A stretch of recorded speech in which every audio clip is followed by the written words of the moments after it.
नमस्कार विद्यार्थी मित्र व मैत्रिणींनो, आजच्या व्हिडिओमध्ये आपण दोन चलांतील रेषीय समीकरणांमधील सराव संच 1.3 अभ्यासणार आहोत, ज्यामध्ये एक सामायिक समीकरणे क्रेमर पद्धत किंवा निश्चयक पद्धत वापरून कशी सोडवता येतील हे आपण शिकणार आहोत।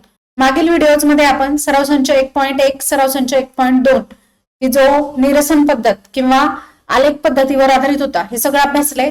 आता आपण सराव संच 1.3 अभ्यासूयात। सगळ्यात आधी निश्चयक म्हणजे काय हे समजून घेऊयात। निश्चयकाला इंग्लिश मध्ये म्हणतात डिटर्मिनंट। आता हा डिटर्मिनंट किंवा निश्चयक काय असतो पहा, ए बी सी डी हा 4 घटकांचा निश्चयक आहे। ठीक आहे, यात ए बी किंवा सी डी हे जे आहेत या आडव्या ओळी आहेत आणि ए सी बी डी हे जे आहेत हे उभे आहेत, बरोबर, यांना म्हणायचं स्तंभ। मग डिटर्मिनंट म्हणजे लक्षात घ्या ए बी सी डी ज्या आडव्या असतात त्यांना म्हणायचं ओळी। काय म्हणायचं? ओळी। मग ही झाली ओळ 1 किंवा इंग्लिश मध्ये याला म्हणतात रो 1 आणि ही आहे रो 2।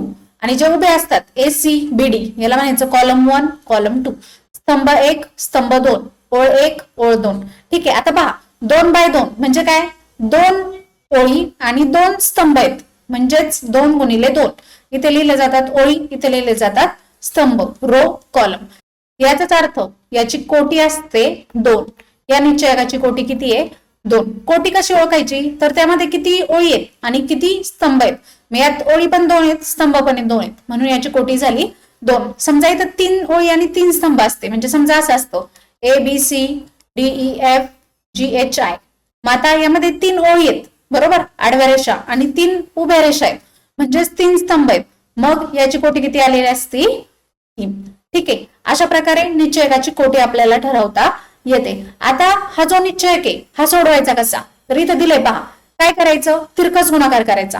म्हणजेच काय, ए बी सी डी हे जे आहे यामध्ये 2 ब्रॅकेट करून घ्यायचे, मध्ये चिन्ह मायनस करायचं आणि तिरकस गुणाकार करायचा। ए गुणिले डी हे येणार पहिल्या ब्रॅकेट मध्ये चिन्ह मायनस, आणि बी गुणिले सी हे येणार दुसऱ्या ब्रॅकेट मध्ये। अशा प्रकारे आपण निश्चयकाची किंमत काढू शकतो। एवढं सोपं आहे। म्हणजेच काय रे, एडी मायनस बीसी। आता हे तुम्हाला एडी बीसी हे काय लक्षात ठेवायची गरज नाही, फक्त ज्यावेळेस निश्चयक असा दिला होतो त्यावेळी तो कसा सोडवायचा हे तुम्हाला समजलं पाहिजे। आता यावर आपण एखादं उदाहरण पाहूयात।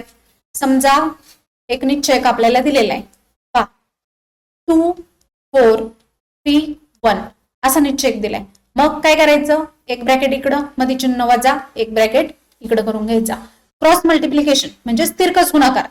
2 गुणिले 1 पहिल्या ब्रॅकेट मध्ये येणार, वजा 4 गुणिले 3 दुसऱ्या कंसात येणार। ठीक आहे, मग काय नाही, फक्त हे सोडून घ्यायचं। 2 गुणिले 1 किती येणार? 2 मध्ये चिन्ह वजा, 4 गुणिले 3 12 होणार। आता वजा अधिक काय होतं? वजा होतं। 12तून 2 गेले किती राहतात?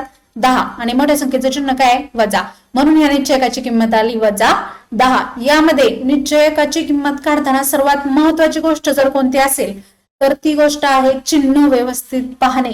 जर तुमची चिन्ह चुकली तर निश्चयकाची किंमत देखील चुकते आणि निश्चयकावरच आधारित असणारी क्रॅमर पद्धत ही देखील चुकते। त्यामुळे चिन्हांचे रूल, नियम तुम्हाला व्यवस्थित माहित असणं गरजेचं आहे। आता नियम काय आहेत रे? पहा, नियम एकदा व्यवस्थित समजून घ्या। बेरीज आणि वजाबाकी ज्यावेळी करायची असते त्यावेळी जर सेम चिन्ह असतील, म्हणजे समान चिन्ह, आता समजा वजा वजा आणि अधिक अधिक दोन्हीला चिन्ह असतील तर त्यांच्यात नेहमी काय करायची? बेरीज करायची।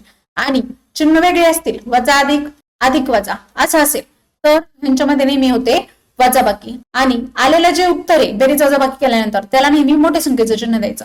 उदाहरण पहा, 4 टाईपचे आपण एक्झाम्पल पाहू। समजा वजा 4 वजा 3। आता पहा, वजा वजा आहे, तुम्हाला काय सांगितलं? सेम चिन्ह आहेत, बेरीज करायची। मग 4 अधिक 3 किती होणार?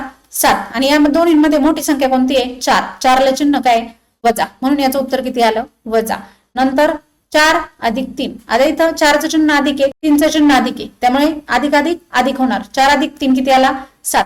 नंतर समजा वजा 4 अधिक 3, तुम्हाला काय सांगितलं? वेगळे चिन्ह असतील तर काय करायची? वजाबाकी, वजा अधिक आहे त्यामुळे वजा होणार। 4तून 3 गेला 1, मोठ्या संख्येचं चिन्ह काय? वजा, म्हणून याचं उत्तर आलं वजा 1। नंतर 4 वजा 3, आता यामध्ये 4 ला चिन्ह काय? अधिक, अधिक वजा, वेगळे चिन्ह म्हणजे वजाबाकी होणार। 4तून 3 गेला 1 आला, मोठ्या संख्येचं चिन्ह, 4 चिन्ह काय? प्लस, म्हणून याचं उत्तर आलं +1। अशा प्रकारे बेरीज वजाबाकीचे नियम आहेत। पण ज्यावेळी गुणाकार आणि भागाकार दिलेला असतो त्यावेळी क्रिया काय करतात? गुणाकार आणि भागाकार ह्या क्रिया करायच्या। ठीक आहे, आणि चिन्ह देताना हे नियम वापरायचे. म्हणजे काय, क्रिया त्यांच्यात गुणाकार असेल तर गुणाकार होणार, वजा वजा असेल तर चिन्ह अधिक येणार, अधिक अधिक असेल तर अधिक येणार. कसं ते पाहूया. आता हेच उदाहरण घेऊ आपण. -4 गुणिले -3. दोन्ही चिन्ह एका साथ लिहिता येत नाहीत, त्यामुळे कंस द्यायचा. आता पहा, गुणाकारामध्ये तुम्हाला क्रिया काय सांगितली, गुणाकार. 4 गुणिले 3 किती होतं, 12. वजा वजा चिन्ह काय येतं रे, अधिक. ठीक आहे, म्हणजे क्रिया बेरीज वजाबाकीमध्ये ही क्रिया करायची असते. ठीक आहे, वजा वजा अधिक करायचं आणि मोठ्या संख्येचं चिन्ह द्यायचं. पण गुणाकार भागाकारामध्ये जर गुणाकार असेल तर गुणाकार करायचा, भागाकार असेल तर भागाकार करायचा आणि चिन्हांसाठी हे नियम वापरायचे. ठीक आहे, आता नंतर 4 गुणिले 3. 4 त्रिक किती होतं, 12. प्लस प्लस चिन्ह काय येतं, प्लसच, अधिकच येतं. नंतर -4 गुणिले -3. सॉरी, -4 गुणिले 3. आता यामध्ये गुणाकार होणार, 4 त्रिक 12 आणि वजा अधिक चिन्ह काय येणार, वजा. यामध्ये मोठी संख्या आहे का छोटी संख्या आहे याच्याशी आपल्याला काही घेणं देणं नाही. ठीक आहे, नंतर 4 गुणिले -3. आता पहा, इथे पहा, ह्याचं उत्तर आणि याचं उत्तर सेमच येणार. 4 त्रिक 12 आणि वजा अधिक चिन्ह काय येतं, वजा. लक्षात येते तुमच्या. यामध्ये आपल्याला मोठी संख्या कोणती आहे याच्याशी घेणं देणं नसतं. तेच तुम्हाला भागाकार असतं. समजा -8 भागिले 4 असं दिलं असतं, तर 8 भागिले 4 किती होणार, 4 दुने 8, 2 आणि 8ला चिन्ह काय रे, वजा. वजा अधिक चिन्ह काय येतं, वजा. अशा प्रकारे बेरीज, भागाकार, गुणाकार, वजाबाकी या सगळ्यांचे नियम तुम्हाला माहित असणं गरजेचं आहे. आता पहा, निश्चयकावर 2 मार्क्सला पेपरमध्ये क्वेश्चन फिक्स विचारला होतो.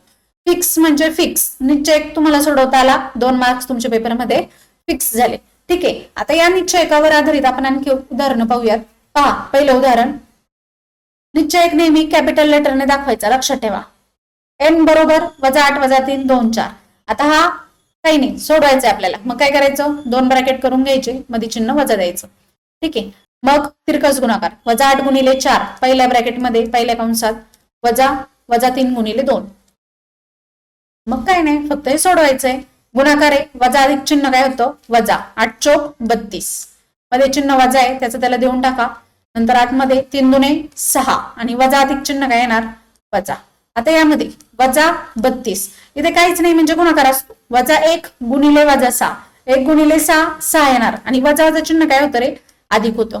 ठीक आहे, मग आता वजा अधिक बेरीज वजाबाकी आहे, मायनस प्लस काय होतं, मायनस. बरोबर, वजा अधिक वजा. 32 मधून 6 गेले, किती शिल्लक राहतात, 26 राहतात. बरोबर, आणि मोठी संख्या कोण आहे, 32. 32 ला चिन्ह काय, वजा. त्यामुळे याचं उत्तर आलेलं आहे -26. आता आणखी एक उदाहरण पाहू. अशा प्रकारचं उदाहरण देखील पेपरला हमखास विचारलं जातं, वर्गमुळातलं. कारण बरेचसे विद्यार्थी गोंधळतात. ठीक आहे, काहीच नाही, एकदम सोपं आहे. ज्याप्रमाणे आपले आहेत त्याप्रमाणे 2 ब्रॅकेट करून घ्यायचे, मध्ये चिन्ह वजा द्यायचं. मग तिरकस गुणाकार. तिरकस गुणाकार असा, 2 गुणिले वर्गमुळात 3 गुणिले 3 गुणिले वर्गमुळात 3. बरोबर, मध्ये चिन्ह वजा 9 गुणिले 2. हे फक्त सोडवा. आता हे कसं सोडवायचं, जे बाहेर असतात त्यांचा गुणाकार आणि जे वर्गमुळात असतात त्यांचा गुणाकार. मग बाहेर काय, 2 गुणिले 3 किती येतं, 6 आणि वर्गमुळात काय रे, 3 गुणिले 3 म्हणजे किती, 3 त्रिक 9 वजा 9 दुने 18. मग 6 गुणिले वर्गमूळ 9, कशाचा वर्ग 9 आहे, 3चा, म्हणजेच वर्गमूळ 9 किती आला, 3 वजा 18. 6 त्रिक 18, 18 वजा 18 किती आलं रे, 0. म्हणजेच या निश्चयकाची किंमत आलेली आहे 0. ठीक आहे, अशा प्रकारे निश्चय कसा काढायचा हे तुम्हाला आता समजलं असेल. 2 मार्क्सला फिक्स क्वेश्चन. आता क्रॅमरची पद्धत कशी वापरायची हे आपण पाहूयात. पहा, आतापर्यंत आपण एक सामायिक समीकरणे सोडवण्याच्या 2 पद्धती पाहिल्यात. कोणती पहिली पद्धत, निरसन पद्धत किंवा लोप करण्याची पद्धत. नंतर आलेख पद्धत. या दोन्हींमध्ये पहिला नियम काय होता रे, ax अधिक by बरोबर c. अशा फॉर्म मध्ये तुम्हाला समीकरण हवी होती. बरोबर, मग क्रॅमर पद्धत मध्ये पण दोन्ही समीकरण अशा फॉर्म मध्ये हवीत. मग आता 2 समीकरण असतात, म्हणून पहिलं समीकरण असणार ax अधिक by बरोबर c आणि दुसरं समीकरण असणार ax अधिक by बरोबर c. आता क्रॅमर पद्धत मध्ये काय करायचं, पहिल्या समीकरणाला a1 म्हणायचं, b1 म्हणायचं आणि c1. दुसऱ्या समीकरणाच्या याला म्हणायचं a2 b2 आणि c2. आता पहा, पहिल्या समीकरणात जे सहगुणक आहेत त्यांना a1 b1 c1 आणि दुसऱ्या समीकरणांच्या सहगुणकांना a2 b2 c2. आता यामध्ये क्रॅमर पद्धत वापरताना पहा कसं सोडवायचं. यामध्ये सगळ्यात आधी काढायचा असतो डी. डी म्हणजे काय रे, डिटर्मिनंट. त्यामुळे डी म्हणला याला, म्हणजेच निश्चय. ठीक आहे, मग आता डी बरोबर काय असतो पहा, डी म्हणजे असतो a1 A2 B1 B2 हे येतात डी मध्ये, हे सहगुणक डी मध्ये येणार, म्हणजे हा पहिला कॉलम आणि दुसरा कॉलम. ठीक आहे. नंतर dx, आता dx मध्ये कोण येतं पहा, एक्स आहे ना, मग एक्सचे जे सहगुणक आहेत ते काढून टाकायचे, त्याच्याऐवजी स्थिरांक टाकायचे, म्हणजे A1 A2 ऐवजी काय येणार C1 C2 आणि हा B1 B2 तसाच ठेवायचा. ठीक आहे. dx. आता dy, dy काढताना काय करायचं, y चे जे सहगुणक आहे, y चे सहगुणक कोण आहेत B1 B2, म्हणजे हे काढून टाकायचे, याऐवजी A1 A2 जो आहे तो तसाच लिहायचा आणि B1 B2 च्या ऐवजी C1 C2 टाकायचे. ठीक आहे. म्हणजे काय, dx काढताना आपण यामध्ये बदल काय केला, तर x चे जे सहगुणक आहेत ते काढले, त्याच्याऐवजी स्थिरांक आणले, आणि dy काढताना y चे जे सहगुणक आहेत ते काढले, त्याच्या जागी स्थिरांक टाकले. ठीक आहे. आता हे लक्षात ठेवण्यासाठी एक सोपी ट्रिक आहे पहा, याला म्हणायचं र म न. मग ddx dy बघा काय येतो, इथं र, इथं म, नंतर इथे न. ठीक आहे. B1 B2 म्हणजे काय म, नंतर A1 A2 म्हणजे र आणि C1 C2 म्हणजे न. वाचा बरं हे, र म न म र न. म्हणजेच तुम्ही अशा प्रकारे म्हणू शकता, जर ddx dy तुम्हाला क्रम लक्षात ठेवायचा असेल तर रमण मरण एवढं लक्षात ठेवलं तरी देखील तुमचा हा क्रम कधीच चुकू शकत नाही. किंवा डायरेक्ट असं लक्षात ठेवू शकता, dx काढताना डी मधले जे x चे सहगुणक आहेत त्याच्याऐवजी स्थिरांक टाकायचे, आणि dy काढताना डी मधले जे y चे सहगुणक आहेत त्याच्याऐवजी स्थिरांक टाकायचे. कसंही लक्षात ठेवा तुम्ही. त्यानंतर काय करायचे, ह्या सगळ्याची किंमत काढायची. ह्या किमती आल्यानंतर क्रेमर पद्धत वापरायची, x आणि y. आता आपण वापरतोय कशासाठी, x आणि y च्या किमती काढण्यासाठी, बरोबर. मग x बरोबर काय येणार dx भागिले d, आणि y बरोबर येतो dy भागिले d. म्हणजेच काय, dx ला d ने भागायचं, आपल्याला x ची किंमत मिळून जाणार, dy ला d ने भागायचं, आपल्याला y ची किंमत मिळून जाणार. आणि एवढं केल्यानंतर आपल्याला आपली उकल मिळते. देअरफॉर खाली म्हणायचं, या समीकरणांची उकल x, y बरोबर एवढी एवढी आहे. आणि ही क्रॅमर पद्धत पेपरला 3 मार्क्सला फिक्स क्वेश्चन विचारला जातो. त्यामुळे लक्षात ठेवा, जर तुम्हाला निश्चय कसे काढायचे हे समजलं तरी ते तुमचे 2 मार्क्स, आणि क्रॅमर पद्धत कशी वापरायची हे समजलं तरी ते तुमचे 3 मार्क्स. म्हणजे सराव संच 1.3 वर तुमचे 5 मार्क्स फिक्स होऊन जातात. आले लक्षात. ठीक आहे. आता आपण क्रॅमर पद्धत एक्झॅक्टली कशी वापरायची याची रीत समजून घेऊयात. पहा स्टेप्स. दिलेली समीकरणे ax अधिक by बरोबर c या स्वरूपात लिहायची. ठीक आहे. त्यानंतर ddx व dy या निश्चयकांच्या किमती काढायच्या, आणि x बरोबर dx भागिले d व y बरोबर dy भागिले d यानुसार x व y च्या किमती काढायच्या. आता पहा, ज्यावेळी समीकरणांमध्ये चल x आणि y असतील त्यावेळी इथं dx dy घ्यायचं, पण इथं जर चल असती am प्लस bn अशी असती तर इथं काय घेतलं असता dm dn, आणि इथं काय आलं असतं m इक्वल टू dm भागिले d व n इक्वल टू dn भागिले d. म्हणजेच यानुसार m व n च्या किमती आपण काढल्या असतात. म्हणजे काय, ज्याप्रमाणे चल बदलतील त्याप्रमाणे तुम्ही इथल्या किमती बदलू शकता. ठीक आहे. आता आपण सराव संच 1.3 कडे वळूयात. त्यातील पहिलं उदाहरण पहा, निश्चय सोडवायचा आहे, एकदम सोपं आहे. काय करायचंय, तिरकस गुणाकार 3 गुणिले, इथे यांनी ब्रॅकेट दिले नाही, तुम्ही करून घेऊ शकता सोडवण्यासाठी, किंवा नाही केले तरी चालेल. मग 3 गुणिले 5 येणार इथं, मध्ये चिन्ह वजा 2 गुणिले 4, मग 3 गुणिले 5 किती येतं रे, 5 त्रिक 15, 15 वजा 2 गुणिले 4 8, 15 वजा 8 किती आलं 7, आणि मोठ्या संख्येचं चिन्ह प्लस, म्हणजे याचं उत्तर आलेलं आहे 7. एवढंच करायचंय तुम्हाला. 2 मार्क्सला क्वेश्चन पेपरला विचारला जाऊ शकतो. आता पुढील उदाहरण पहा, खालील निश्चयकांच्या किमती काढा. काही नाही, फक्त सोडवायचे, घाबरून जायचं नाही, व्यवस्थित सोडवायचं. 2 ब्रॅकेट करून घ्यायचे, मध्ये चिन्ह वजा आणि किमती टाकायच्या. वजा 1 गुणिले 4, मध्ये चिन्ह वजा 7 गुणिले 2, आणि सोडून घ्या. मायनस प्लस, वजा अधिक काय होणार, वजा चिन्ह येणार, 4 1 4, गुणाकार एक क्रिया, गुणाकार करून घ्यायचा, वजा चिन्ह तसंच, 7 2 14. आता वजा वजा सेम चिन्ह, म्हणजे तुम्हाला काय सांगितली, बेरीज करायची, 14 अधिक 4 18, आणि मोठ्या संख्येचं चिन्ह वजा, त्यामुळे याचं उत्तर आलेलं आहे वजा 18. पुढील उदाहरण. आता सेम 2 ब्रॅकेट करून घ्या, मध्ये चिन्ह वजा द्या, 5 गुणिले 0 वजा 3 गुणिले वजा 7. मग आता नियम वापरायचे आणि सोडवायचं. 5 गुणिले 0, शून्याने कोणत्याही संख्येला गुणलं तर उत्तर नेहमी काय येतं 0. वजा चिन्हामध्ये तसंच चिन्ह व्यवस्थित पाहिजेत. गुणाकार आहे, 7 त्रिक 21 होणार, आणि वजा याचं चिन्ह अधिक, वजा अधिक चिन्ह काय येणार याला वजा. ठीक आहे. आता 0 वजा वजा काय होतं, अधिक होतं, बरोबर. गुणाकारामध्ये चिन्ह 21 म्हणजे त्याचं उत्तर आलेलं आहे 21. ठीक आहे. आता पुढील उदाहरण पहा. आता इथे काय दिलंय, परिमेय संख्या दिल्यात, अपूर्णांक दिलेत. सोडवायचं, काहीच नाही करायचं. आपले 2 ब्रॅकेट करून घ्यायचे, मध्ये चिन्ह वजा. 7/3 गुणिले 1/2 म्हणजेच 3 गुणिले 1/2 वजा 5/3 गुणिले 3/2 5/3 गुणिले 3/2. मग आता हे सोडून घ्या. आता पहा, अपूर्णांकांचा ज्यावेळेस गुणाकार असतो त्यावेळी अंशाचा अंशाशी छेदाचा छेदाशी करायचा. यामध्ये काय आपल्याला गरज नसते, खाली छेद समान आहेत का ते पाहायची. ठीक आहे, डायरेक्ट गुणाकार करायचा. मग 7 गुणिले 1 किती झालं, 7/3 दुने 6 मध्ये चिन्ह वजा. याला पण चिन्ह असती तर आतमध्ये चिन्ह पाहिजे. सेम क्रिया गुणाकार करायची आणि गुणाकार वजा अधिक असेल तर वजा, वजा वजा असेल तर अधिक, असे चिन्हांचे नियम वापरायचे. 5×3 दुने 6. मग आता खाली छेद समान आहे, जरी ते छेद समान नसता तर आपल्याला छेद समान करून घ्यावा लागला असता. कसा केला असतो तो आपण, तिरकस गुणाकार करून, हे तुम्हाला माहिती आहे बरोबर, अपूर्णांकांचे नियम. मग खाली 6 राहणार, तसाच समान आहे छेद. 7 - 15 किती येणार, 7 - 15 येतं 8. आणि मोठ्या संख्येचं चिन्ह इथे मोठा कोण आहे, 7 मोठा आहे का 15 मोठा आहे, 15 मोठा आहे, म्हणजेच इथे आला -8. आता या दोन्हींना 2 ने भाग जातो, बेत्रिक 6 बेचूक 8 म्हणजेच -4/3 याचं उत्तर मिळालेलं आहे. हे कसं केलं तुमच्या लक्षात येत आहे ना. ही स्टेप इथे काय असणार आहे, खाली भागिले 6 आणि वरती ह्यांचा वजाबाकी 7 - 15. मग 7 - 15 येतं -8/6. ठीक आहे, अशा प्रकारे तुम्ही या निश्चयकाची किंमत काढू शकता. आता प्रश्न तिसरा, खालील एक सामायिक समीकरणे क्रेमर पद्धतीने सोडवा.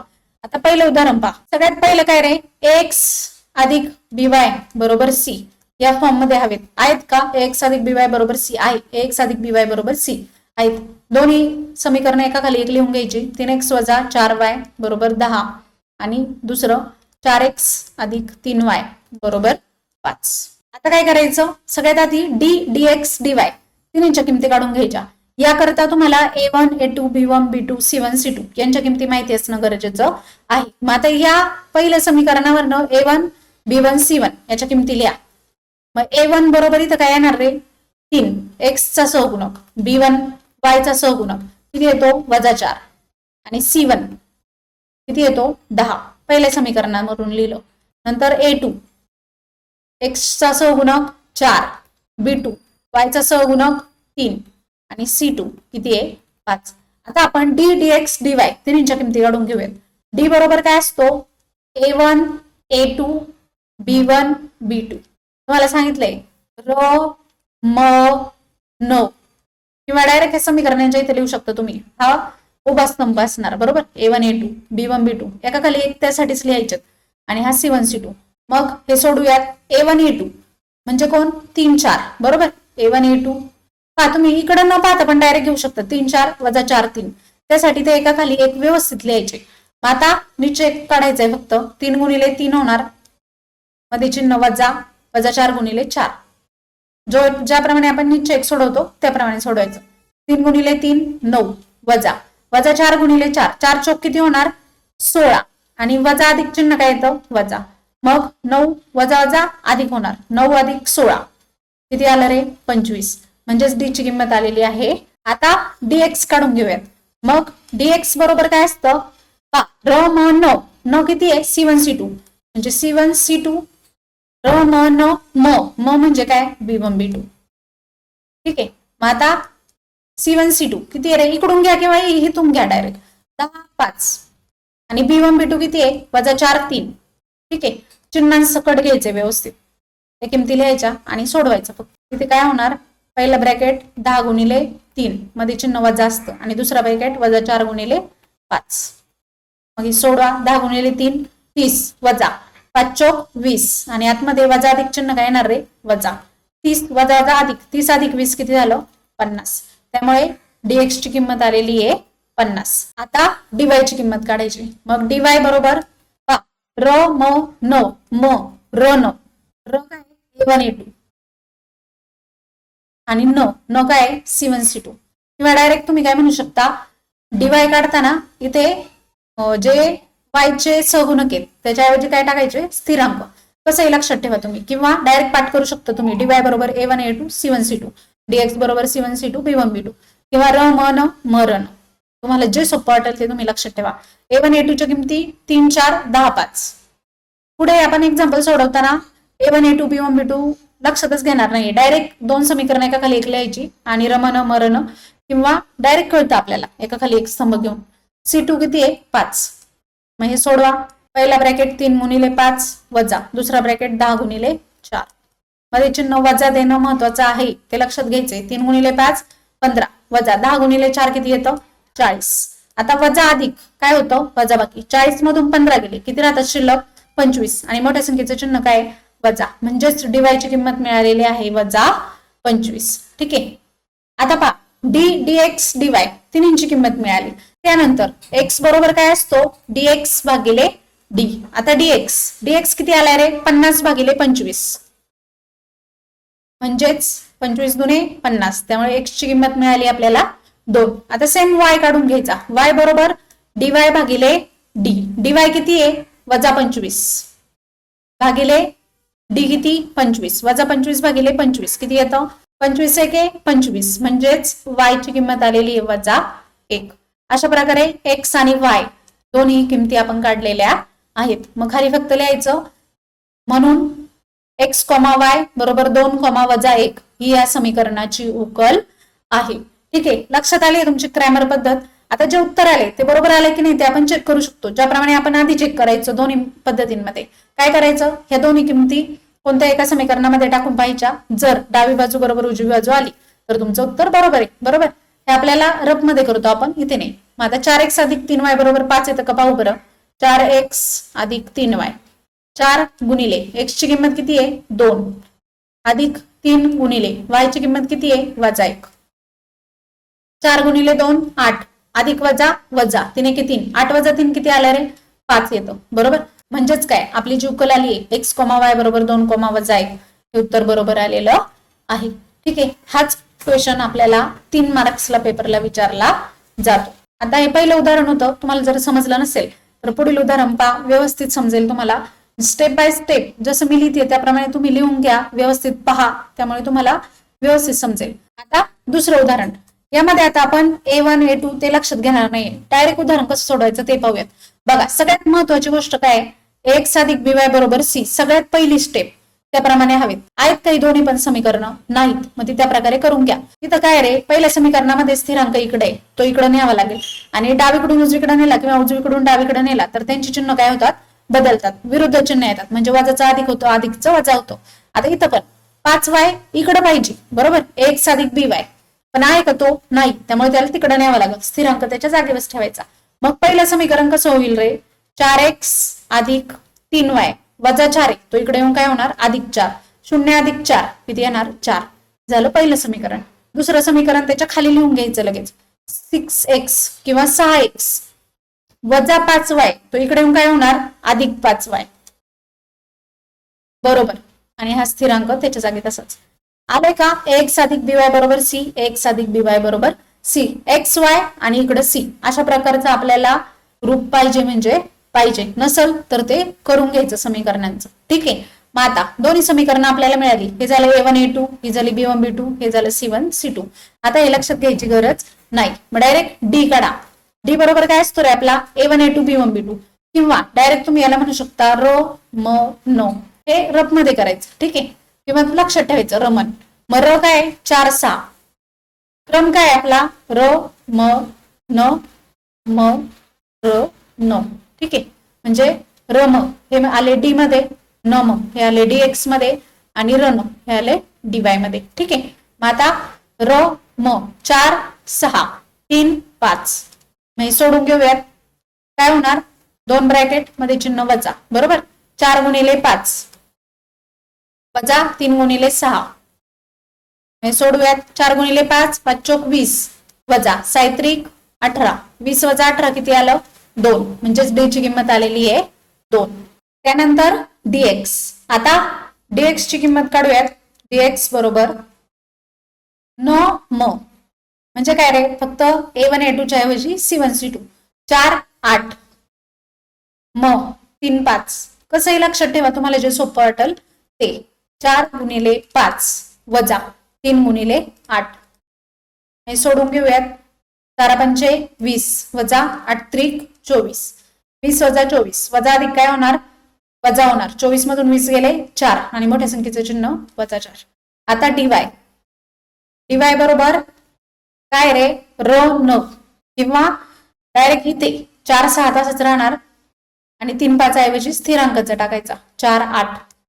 मग हे सोडून घ्या, 2 ब्रॅकेट मध्ये चिन्ह वजा, 4 गुणिले 8 वजा 4 गुणिले 6, मग 8 चौक 32 वजा 6 चौक 24, 32 वजा 24 किती येतं 8 आणि मोठ्या संख्येचे चिन्ह अधिक.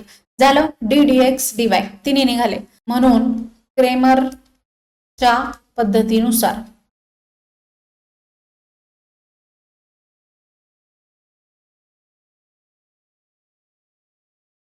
एक्स बरोबर काय येतं, dx भागिले डी.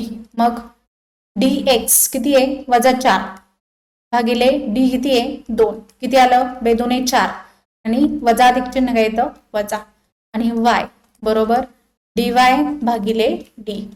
dy किती आला 8 भागिले डी, डी ची किंमत किती आली 2, 8 भागिले 2 4 आला बरोबर. म्हणून x, y बरोबर x आलाय वजा 2, 4 ही उकल आहे, किंवा ही या समीकरणांची उकल आहे असे लिहू शकता. आता बरोबर आले की नाही चेक करू बरं आपण. पहिलं समीकरण किंवा दुसऱ्यामध्ये टाका, 4x अधिक 3y वजा 4 बरोबर 0 येतं का बघू बरं. 4x अधिक 3y वजा 4, 4x 4 गुणिले x किती आहे रे वजा 2 प्लस 3y, y किती आहे 4 वजा 4, 4 दुने 8 वजा 8 येणार कारण वजा अधिक वजा, अधिक 4 त्रिक 12 वजा 4 वजा 8 अधिक 12, 12 8 गेले किती राहिले 4 बरोबर. 4 वजा 4 किती आलं 0 बरोबर. आले का, डावी बाजू बरोबर उजवी बाजू आली. इथे टाका किंवा जे आपण खाली समीकरण तयार केली यात टाकलं तरी देखील चालेल. याचाच अर्थ आपली जी उकल आलेली आहे x, y बरोबर वजा 2, 4 ही बरोबर आलेली आहे. ठीक आहे, आता पुढील उदाहरण पाहू. आता तिसरं उदाहरण x अधिक 2y बरोबर वजा 1, 2x वजा 3y बरोबर 12. आता हे उदाहरण पहा, यामध्ये ऑलरेडी ax अधिक by बरोबर c, ax अधिक by बरोबर c या फॉर्म मध्ये आहेत बरोबर, त्यामुळे ती स्टेप करायची गरज नाही. आता डायरेक्ट एकाखाली एक लिहून घ्या दोन्ही पण. x अधिक 2y बरोबर वजा 1, एकाखाली एक का लिहितो आपण मला लक्षात आलंय आता, आणि 2x वजा 3y बरोबर 12. इथे काहीच नाही म्हणजे एक असणार बरोबर. a1 a2 b1 b2 c1 c2.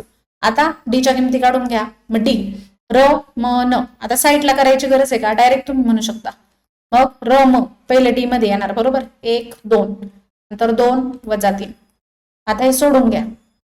Direct न सोडवता तुम्ही खाली dx पण लिहू शकता पहिला, म्हणजे तुमचं कन्फ्युजन होणार नाही. र म न इथे येणार म्हणजे वजा 1 खाली 12, र म न म काय 2 वजा 3, नंतर dy लिहून घ्यायचा. र म न म र न, र काय 1 2 आणि न वजा 1 12. ठीक आहे, अशा प्रकारे मग सोडू शकता. आता झालं र म न म र न. जर कन्फ्युजन होत असेल तर आज साधी करून घ्यायचं आणि मग किमती काढायच्या. आता काय फक्त ब्रॅकेट घ्यायचा, मध्ये चिन्ह वजा सोडवायचं. 1 गुणिले वजा 3 चिन्ह व्यवस्थित बघायचे, 2 गुणिले 2. मग पुढे सोडवल्यानंतर 1 गुणिले वजा 3 काय येणार वजा 3, वजा चिन्ह तसंच 2 गुणिले 2 4. ठीक आहे, मग आता वजा वजा काय होतं अधिक, 4 अधिक 3 7 आणि मोठ्या संख्येचं चिन्ह काय वजा. आता dx ची किंमत काढायची, मग 2 ब्रॅकेट मध्ये चिन्ह वजा, वजा 1 गुणिले वजा 3 वजा 2 गुणिले 12. मग वजा वजा अधिक होणार, 3 1 3 चिन्ह त्याला वजा वजा अधिक चिन्ह आलं, मध्ये वजा चिन्ह 12 दुणे 24, 3 वजा 24 किती होणार वजा अधिक, वजा अधिक काय होतं वजा होतो बरोबर. 24 मधून 3 गेले किती राहिले 21 आणि मोठ्या संख्येचं चिन्ह काय आलं वजा. त्यानंतर डीवाय. आता इथे क्रॉस मल्टिप्लिकेशन 1 गुणिले 12 वजा वजा 1 गुणिले 2, हे सोडवा. 1 गुणिले 12 12 वजा वजा काय होणार अधिक, 2 गुणिले 2 12 अधिक 2 किती आलं 14. ठीक आहे, आता डी dx dy तिन्हींच्या किमती मिळाल्या. मग x ची किंमत काढून घ्या. x बरोबर काय होणार dx भागिले d इथे लिहू शकतो तुम्ही क्रेमरच्या पद्धतीनुसार. मग dx किती आलाय -21 भागिले d किती आला -7. वजा वजा अधिक होणार 7 त्रिक 21 आणि y ची किंमत dy भागिले d. dy किती आला 14 भागिले d. d ची किंमत आली -7. 7 दुने 14 वजा अधिक चिन्ह काय येणार वजा. म्हणजेच x, y बरोबर काय आला 3, -2. therefore x, y equal to 3, -2 ही समीकरणाची उकल आलेली आहे. आता ही उकल बरोबर आली का बघू बरं. x अधिक 2y बरोबर -1 आलं पाहिजे. मग x प्लस 2y. x काय आहे 3 अधिक 2 गुणिले y च्या ऐवजी -2. 3 अधिक वजा वजा होणार बरोबर चिन्ह 2 गुणिले 2 4. 3 वजा 4 किती आलं रे -1. म्हणजेच आपलं उत्तर जे आले ते बरोबर आलेलं आहे. ठीक आहे. आता पुढील उदाहरण पाहूयात. आता इथे x अधिक by बरोबर c. x अधिक by बरोबर c आहे त्या फॉर्म मध्ये बरोबर. त्यामुळे एकाखाली एक लिहून घ्या डायरेक्ट. मग 6x वजा 4y बरोबर -12 आणि दुसरं 8x वजा 3y बरोबर -2. हे पेन्सिलने तुम्ही इथे लिहू शकता र म न चिन्ह सकट. ठीक आहे घ्यायचंय आपल्याला. मग आता d बरोबर काय असतो र म म्हणजे 6 8 वजा 4 वजा 3 बरोबर. त्यानंतर dx बरोबर काय येणार र म न वजा 12 वजा 2 नंतर म वजा 4 वजा 3 र म न म. आता dy र न र किती आहे 6 8 आणि 9 वजा 12 वजा 2. ठीक आहे. आधी लिहून घ्या मग सोडवा किंवा डायरेक्ट सोडवलं तरी चालेल. आता बॉक्स करून घ्यायचे मध्ये चिन्ह वजा. 6 गुणिले वजा 3 वजा 4 गुणिले 8 चिन्ह व्यवस्थित पाहिजे कुठे चुकलंय का काय. आता 6 गुणिले वजा 3 सायत्रिक 18 वजा 18 वजा चिन्ह मध्ये तसंच 8 चोक 32 आतमध्ये चिन्ह काय येणार रे -32 बरोबर. मग वजा 18 वजा वजा काय होणार अधिक चिन्ह होणार वजा 18 अधिक 32 उत्तर किती आलं 14. मोठ्या संख्येचं चिन्ह अधिक. ठीक आहे. आता dx ची किंमत काढून घ्या. मग 2 ब्रॅकेट मध्ये चिन्ह वजा 12 गुणिले वजा 3 वजा 4 गुणिले वजा 2. हे सोडवल्यानंतर 12 त्रिक 36 वजा वजा गुणाकारामध्ये चिन्ह काय होतं अधिक. मधील चिन्ह वजा तसंच वजा वजा चिन्ह अधिक होणार 4 दुने 8. 36 वजा 8 किती येतं 28. मोठ्या संख्येचं चिन्ह अधिक त्यामुळे याला चिन्ह आलं अधिक. आता हे सोडून घ्या. 2 ब्रॅकेट करायचे मध्ये चिन्ह वजा. आता 6 गुणिले वजा 2 वजा 12 गुणिले 8 वजा 12 गुणिले 8. आता 6 गुणिले वजा 2 6 दुने 12 वजा अधिक चिन्ह वजा होणार मधील चिन्ह वजा तसंच 12 8 96 बरोबर. आणि वजा अधिक चिन्ह काय येणार यात मध्ये वजा चिन्ह व्यवस्थित पाहिजे. मग वजा 12 वजा वजा चिन्ह अधिक होतो अधिक 96. इथं काहीच नाही म्हणजे 1 असतो आणि 1 गुणिले 96 झाले आणि गुणाकारामध्ये वजा वजा चिन्ह येणार अधिक. 96 मधून 12 गेले किती शिल्लक राहतात 84 आणि मोठ्या संख्येचं चिन्ह काय रे प्लस बरोबर. त्यामुळे dx dy तिन्हीच्या किमती मिळाल्या. मग इथे लिहायचं म्हणून क्रेमर पद्धतीनुसार किंवा क्रेमरच्या पद्धतीनुसार काही लिहू शकता तुम्ही. x बरोबर काय आला रे dx भागिले d. dx किती आहे 28 28 भागिले 14 14 दुने 28. x ची किंमत मिळाली. y बरोबर dy भागिले d. dy किती आहे 84 84 भागिले 14 14 84. आता x आणि y च्या किमती मिळाल्या म्हणून आपण खाली लिहिणार म्हणून x, y बरोबर 2,6 ही समीकरणांची उकल आहे. आता ही उकल बरोबर आली की चेक करा बरं.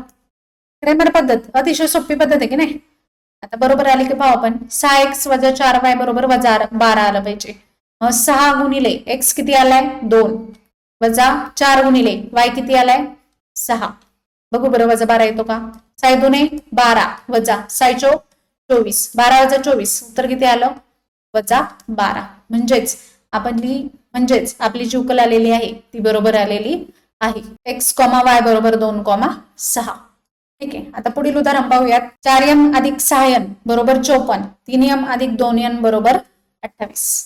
आता यामध्ये बघा एक्स वाय ऐवजी चल काय दिलीत एम आणि एन. मग काय नाही, फक्त जिथं आपण dx dy काढतो तिथं dm dn काढायचा आणि फॉर्म्युला एम आणि एन साठी वापरायचा.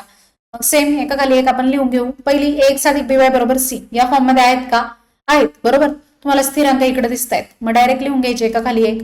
4m अधिक 6n बरोबर 54. नंतर 3m अधिक 2n बरोबर 28. ठीक आहे. आता र म न म र न बरोबर जायचं डायरेक्ट त्याकडे. मग डी बरोबर काय येणार? A1 A2 B1 B2 किंवा र म 4 3 एका खाली एक. बरेचसे विद्यार्थी तर लिहिताना चूक करतात, 4 3 असे आडवे लिहितात, मग उत्तर चुकतं. ठीक आहे. मग 6 2 एका खाली एकच आलं पाहिजे. त्यानंतर dx dx बरोबर काय रे? 9 54 28 र म न म 6 2. सोडवल्यानंतर तुम्हाला हे पण लक्षात ठेवायची गरज नाही, र म न म र न डायरेक्ट तुम्ही पटापट करू शकता. त्यानंतर dy dy बरोबर र म न म र न र काय 4 3 आणि न काय 54 28. ठीक आहे. आता हे फक्त सोडून घ्यायचं तिन्ही पण. मग 2 ब्रॅकेट मध्ये चिन्ह वजा. 4 गुणिले 2 वजा 6 गुणिले 3. 4 गुणिले 2 किती येतं? 4 दुणे 8 वजा 7 18. 8 वजा 18 किती येणार रे? वजा 10. 18तून 8 गेले 10, मोठ्या संख्येचे चिन्ह वजा. नंतर हे सोडून घ्या. 54 गुणिले 2 वजा चिन्ह तसंच 6 गुणिले 28. 54 गुणिले 2 किती येतं? 108 वजा चिन्ह तसंच. 28 गुणिले 6 किती येतं? 168. 168 मधून 108 गेले किती राहतात? वजा अधिक वजा होणार, बरोबर. 60 राहतात आणि मोठ्या संख्येचे चिन्ह काय? वजा. त्यानंतर हे सोडून घेऊयात. 4 गुणिले 28 वजा 54 गुणिले 3. मग 4 गुणिले 28 किती येतं? 8 चोक 32. 3 आले इथं, 4 दुणे 8 8 आणि 3 11. 112 वजा 54 गुणिले 3 किती येणार आहे? 4 त्रिक 12 1 5 त्रिक 15 आणि 1 16 162. आता इथं पण वजा अधिक काय होतं? वजा. 162 मधून 112 गेले किती राहतात? 50 आणि मोठ्या संख्येचं चिन्ह काय? वजा. झाले डी dx dy तिन्ही पण मिळाले. मग आता x बरोबर इथं लिहिणार तुम्ही, म्हणून क्रेमर पद्धतीनुसार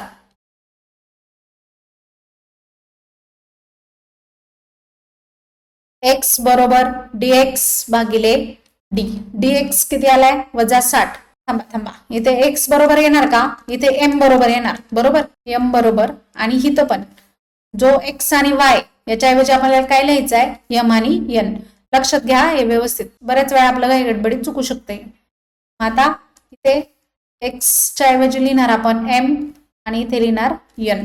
मग क्रेमर पद्धतीनुसार m बरोबर काय होणार आता? dm भागिले d. ज्याप्रमाणे आपण x बरोबर काय करायचो? dx भागिले d, त्याप्रमाणे सेम dm भागिले d. मग dm ची किंमत किती आहे? वजा 60 भागिले d. d ची किंमत किती आहे? वजा 10. वजा वजा काय होणार? अधिक चिन्ह आणि 60 भागिले 10 किती येणार? 6. m ची किंमत मिळाली. त्याचप्रमाणे n ची काढा. n बरोबर काय होणार? dn भागिले d. dn ची किंमत आली वजा 50 भागिले d. d ची किंमत आहे वजा 10. वजा वजा अधिक होणार 5. आता 6 आणि 5 काहीच नाही, आपण फक्त काय चेंजेस केलेत? जिथं चल एक्स वाय होती त्याऐवजी फक्त m आणि n टाकलाय. x च्या ऐवजी m, y च्या ऐवजी n. बाकी सेम पद्धत आहे. ठीक आहे. एवढं लक्षात ठेवायचं, जर चल वेगळे असतील तर मग ते बदलायचे चल. म्हणून m, n बरोबर 6, 5 ही समीकरणांची उकल आहे. ठीक आहे. अशा प्रकारे आपली उकल निघालेली आहे. आता ही उकल बरोबर आली की नाही हे आपण चेक करूयात. चेक कसं करायचं? काय किमती टाकायच्या फक्त. 3m अधिक 2n बरोबर 28 आला पाहिजे. 3 गुणिले m किती आहे? 6 अधिक 2 गुणिले n किती आहे? 5. मग 7 18 अधिक 5 दुणे 10. 18 अधिक 10 किती येतं रे? 28. बरोबर. म्हणजेच काय? आपली जी उकल आलेली आहे ती बरोबर आलेली आहे. आता पुढील उदाहरण पाहूया. आता हे उदाहरण पहा. 2x अधिक 3y बरोबर 2 हे x अधिक by बरोबर c मध्ये आहे. पण इथे x अधिक by बरोबर c याच फॉर्म मध्ये पण खाली भागिले 2 आहे. अशा प्रकारचं एक उदाहरण आपण निरसन पद्धत किंवा लोप करण्याच्या पद्धतीमध्ये पाहिलं होतं. जर तुम्हाला खाली छेदामध्ये किमती दिसत असतील तर त्या अख्ख्या समीकरणाला जी खाली छेदात मोठी किंमत आहे तिने गुणायचं. आणि इथे मोठी किंमत कोण आहे? 2, बरोबर. त्यामुळे 2 नेच गुणायचं सगळीकडं. मग समीकरण जे आहे याला 2 ने गुणूयात. मग 2 ने गुणल्यानंतर इथं काय होणार? याला समीकरण 1 म्हणू, याला समीकरण 2 म्हणू. मग समीकरण 2 ला 2 ने गुणू. ठीक आहे. आता सगळ्या समीकरण 2 ला आपण 2 ने गुणलं याला. मग काय होणार इथं? 2 गुणिले x 2x होणार, वजा 2 वरचा आणि खालचा 2 2 कॅन्सल झाला, वजा y आला, परत 2 2 कॅन्सल, 1 राहिला, बरोबर. हे झालं समीकरण 3. आता काय करायचं? पहिलं आणि तिसरं समीकरण एका खाली एक लिहून घ्यायचं. लक्षात घ्या, इथं बरेचसे विद्यार्थी गोळ करू शकतात. पहिलं समीकरण हे लिहिणार, मग हे लिहिणार, उत्तर चुकू शकतं. ठीक आहे, त्यामुळे व्यवस्थित लिहून घ्यायचं. आता दोन्ही समीकरण एका खाली एक लिहून घ्या. 2x अधिक 3y बरोबर 2. हे झालं पहिलं समीकरण.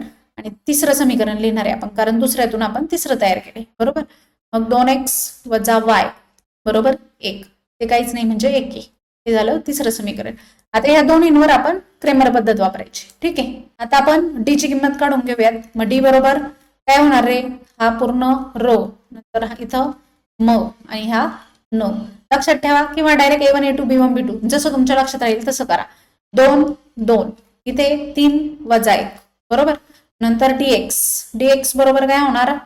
र म न काय? 2 1 र म न म काय? 3 वजा 1 बरोबर. नंतर dy बरोबर काय होणार? र म न र न 2 2 2 1 2 2 2 1. ठीक आहे. र म र न किंवा A1 A2 B1 B2. इथे काय होतं? C1 C2 B1 B2 आणि इथे A1 A2 C1 C2 जसं तुमच्या लक्षात राहील त्याप्रमाणे करा. आता 2 ब्रॅकेट मध्ये चिन्ह वजा सोडून घ्यायचं. 2 गुणिले वजा 1 मध्ये चिन्ह वजा 3 गुणिले 2. एकदम सोपी आहे क्रॅमर पद्धत. 3 मार्क्स आहेत. 2 गुणिले वजा 1 वजा 2 वजा 3 गुणिले 2 6 वजाचं काय होतं? प्लस 6 अधिक 2 8 आणि मोठ्या संख्येचं चिन्ह काय? वजा. नंतर हे 2 ब्रॅकेट मध्ये चिन्ह वजा 2 गुणिले वजा 1 वजा 3 गुणिले 1 2 गुणिले वजा 1 वजा 2 वजा 3 गुणिले 1 वजा 3 वजा वजा अधिक होणार 3 अधिक 2 5 वजा 5 आलं. त्यानंतर 2 गुणिले 1 वजा 2 गुणिले 2 2 गुणिले 1 2 वजा 2 गुणिले 2 4 वजा अधिक वजा होणार 4 2 गेले 2 मोठ्या संख्येचं चिन्ह वजा. ठीक आहे. आता डी dx dy तिन्हींच्या किमती मिळाल्या. मग म्हणून क्रेमर पद्धतीनुसार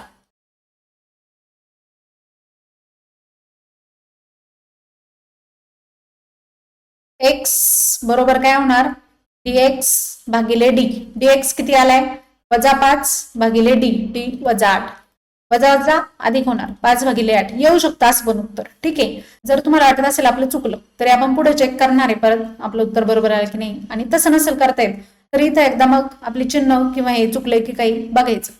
ठीक आहे. आता y बरोबर काय येणार? dy भागिले d. मग dy किती आहे? वजा 2 भागिले d ची किंमत आहे वजा 8 वजा वजा अधिक होतं चिन्ह आणि 1 भागिले 4. ठीक आहे. अशा प्रकारे आपल्याला x आणि y च्या किमती मिळालेल्या आहेत.